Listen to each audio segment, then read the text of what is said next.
ಅಯ್ಯೋ ಮೊನ್ನೆ ಜೀವನ್ ಅವ್ರ ಅಮ್ಮ ಬೈದ್ರು. ಯಾರಿಗೆ? ಏನಾಯ್ತು ಗೊತ್ತಾ, ಅವನ್ ಪಾಪ ಹಾಲ್ ಟಿಕೆಟ್ ಇಸ್ಕೊಂಡ್ ಬರಕ್ ಹೋಗ್ತಾ ಇದ್ದ ಜೀವನ್. ಹಾ.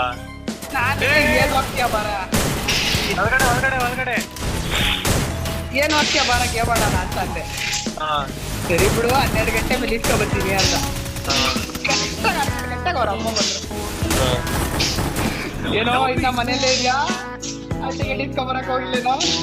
ಹಾ. ಇಲ್ಲಮ್ಮ ಇವಾಗ ಹೋಗ್ತೀನಿ. ಬರೀ ಫೋನ್ ಆಡ್ಕೊಂಡೆ ಕೂತ್ಕೊ ನೀನು, ಮಾಡಕ್ ಬೇರೆ ಕೆಲ್ಸ ಇಲ್ಲ ನಿಂಗೆ. ಅಯ್ಯೋ ಬೈತಾವ್ರೆ ಅವ್ರ ಅಮ್ಮ. ಅವನು ಯಾರೋ ಪವನ್ ಸೈಕೋ ಕ್ವೀನ್ ಅಂತ ಅವನಲ್ಲ ಅವನು. ಹಾ. ಹಾಕ್ರಿ ಆಂಟಿ ಹಾಕ್ರಿ, ಇನ್ನೊಂದೆರಡು ಹಾಕ್ರಿ, ಎಕ್ಸಾಮ್ ಇಟ್ಕೊಂಡು ಗೇಮ್ ಆಡ್ತಾವ್ರೆ, ಕೊಡ್ರಿ ಇನ್ನೊಂದೆರಡು ತಲೆ ನಡ್ಲಿ. ಎಷ್ಟು ನಕ್ಕಿದ್ದೀನಿ ಅಂದ್ರೆ ನಾನು ಅವ್ನ ಪವನ.